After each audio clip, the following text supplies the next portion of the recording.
कभी सोचा है कि किसी के निवेश की कीमत रातों रात 10 गुना बढ़ जाए और फिर उतनी ही तेजी से हवा में गायब हो जाए? ये फाइनेंशियल बबल्स की एक अजीब दुनिया है और आज हम यही समझेंगे कि ये काम कैसे करते हैं और क्यों इतने ज्यादा खतरनाक हो सकते हैं। ये सिर्फ कहानियां नहीं हैं, बाजारों में ऐसा अक्सर होता है। किसी स्टॉक, क्रिप्टो या किसी नई चीज की कीमत अचानक से आसमान छूने लगती है। हर कोई उसी के बारे में बात कर रहा होता है, पर ऐसा होता क्यों है? आज की इस बातचीत में हम इसी के पीछे की वजहों को जानने की कोशिश करेंगे। तो चलिए सबसे पहले ये समझते हैं कि आखिर ये फाइनेंशियल बबल होता क्या है।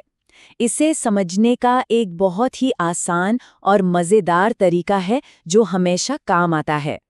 तो देखिए, एक फाइनेंशियल बबल तब बनता है जब किसी भी चीज़ की कीमत उसकी असली कीमत से, मतलब उसकी रियल वैल्यू से मीलों दूर चली जाती है।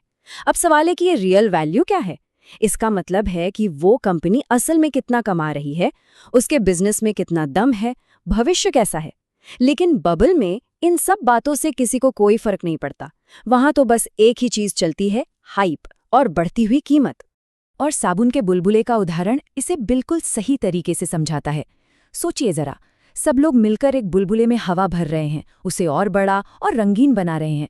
सब बहुत खुश हैं, लेकिन अंदर ही अंदर सबको पता है कि इसका अंत क्या होना है। एक पल आता है जब वो अचानक फट जाता है और सब कुछ खत्म। फाइनेंशियल मार्केट में भी बिल्कुल यही होता है, बस फर्क इतना है कि यहाँ हवा की जगह लोगों का पैसा दांव पे लगा होता है। चलिए अब थोड़ा और गहराई में जाते हैं और देखते हैं कि ये बनता कैसे है। अब हम बात करेंगे उन इंसानी भावनाओं की, जैसे लालच और डर, जो इन सट्टेबाजियों को हवा देती हैं। एक ऐसी स्थिति जहां लॉजिक यानी तर्क अक्सर पीछे छूट जाता है।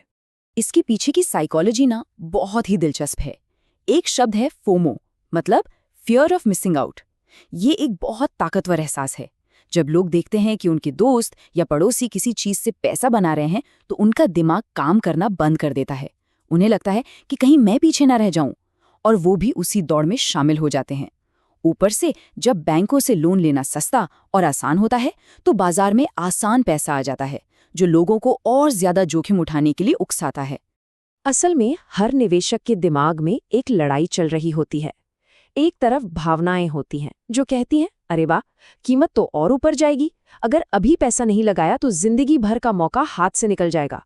और दूसरी तरफ होता है तर्क, जो धीरे से पूछता है, रुको, क्या ये कंपनी या ये चीज वाकई इतनी कीमती है? बबल के दौरान जानते हैं कौन जीतता है? लगभग हमेशा भावनाएं ही जीतती हैं। और जब भावनाएं इतनी हावी हो जाती हैं, तो आखिर में बुलबुला फूटता ही है। अब देखते हैं कि जब ऐसा होता है तो असल में होता क्या है और इसका असर कितना बड़ा हो सकता है।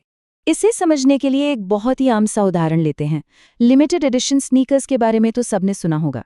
मान लीजिए किसी ने ये सोचकर खरीदे कि इनकी कीमत और बढ़ेगी। उसने एक बड़ी रकम दे दी क्योंकि हर कोई उन्हीं स्नीकर्स के पीछे पागल था। लेकिन जैसे ही उन स्नीकर्स का ट्रेंड खत्म होता है, उनकी कीमत जमीन पर आ गिरती है। ये एक छोटे लेवल का बबल है, लेकिन ये दिखाता है कि जब हाइप खत्म होती है तो वैल्यू कैसे गायब हो जाती है और पैसा डूब जाता है। अब इसी चीज को जरा बहुत बड़े लेवल पे सोचकर देखिए। और यही पैटर्न बड़े पैमाने पर दोहराया जाता है। साल 2000 का .com बबल याद है? उस जमाने में लगता था कि इंटरनेट दुनिया बदल देगा और लोगों ने किसी भी कंपनी में पैसा लगा दिया, बस उसके नाम में .com होना चाहिए था। किसी ने ये नहीं देखा कि वो कंपनी पैसा कमा भी रही है या नहीं। और फिर जब बाजार को अपनी गलती का एहसास हुआ, तो सब कुछ ताश के पत्तों की तरह ढह गया। अनगिनत लोगों की जिंदगी भर की कमाई खत्म हो गई। तो सवाल ये उठता है कि लोग बार बार एक ही जाल में फंसते क्यों हैं? चलिए अब उन आम दलीलों पर गौर करते हैं जो लोग अक्सर एक बबल के दौरान खुद को देते हैं। और सबसे मशहूर दलील है, नहीं, इस बार ये अलग है। सबसे बड़ी गलतफहमियों में से एक ये है कि अगर किसी चीज की कीमत बहुत ज्यादा है तो वो एक अच्छा निवेश है। लेकिन जैसा कि हमने देखा, कीमत और मूल्य ये दो बहुत अलग अलग चीजें हो सकती हैं।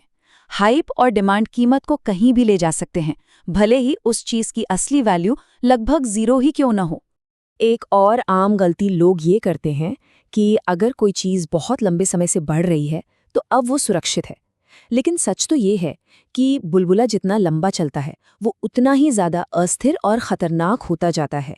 वो कभी भी बिना कोई वार्निंग दिए फट सकता है। और ये मानना भी एक बहुत बड़ी गलती होगी कि इस जाल में सिर्फ नए या कम तजुर्बेकार लोग ही फंसते हैं। आपको पता है, महान वैज्ञानिक सर आइजैक न्यूटन भी 18वीं सदी के साउथ सी बबल में अपनी पूरी दौलत खो बैठे थे। ये दिखाता है कि लालच और झुंड में चलने की भावना कितनी ज्यादा ताकतवर हो सकती है। तो अब सबसे बड़ा सवाल ये है कि इस सब से बचा कैसे जाए, आखिर अपने पैसे की सुरक्षा कैसे की जाए। चलिए अब कुछ जरूरी और काम की रणनीतियों पर बात करते हैं जिन्हें अपनाकर इस तरह के बड़े नुकसान से बचा जा सकता है। यहाँ कुछ बहुत ज़रूरी बातें हैं। सबसे पहले हमेशा अपना होमवर्क खुद करें। किसी कंपनी में सिर्फ इसलिए पैसा ना लगाएं क्योंकि सब उसके बारे में बात कर रहे हैं। समझिए कि वो कंपनी करती क्या है, पैसा कैसे कमाती है। दूसरा, फोमो से बचें। अगर लगे कि आप भावनाओं में बह रहे हैं तो एक कदम पीछे हट जाएं। और सबसे ज़रूरी, अपने सारे अंडे एक ही टोकरी में ना रखें। मतलब अपने निवेश को अलग अलग जगहों पर फैलाएं। हमेशा लॉजिक को अपनी पहली प्राथमिकता बनाएं, भावनाओं को नहीं। और अंत में बस इस एक लाइन को याद रखिए, ये इस पूरी बातचीत का निचोड़ है। एक फाइनेंशियल बबल बहुत बड़ा और चमकदार दिख सकता है, लेकिन जब वो फूटता है तो पैसा बस हवा में गायब हो जाता है। तो अगली बार जब किसी चीज की कीमत आसमान छूती दिखे तो एक सवाल जरूर पूछना चाहिए, क्या ये सच में कोई कीमती चीज है या सिर्फ एक खूबसूरत खोखला बुलबुला।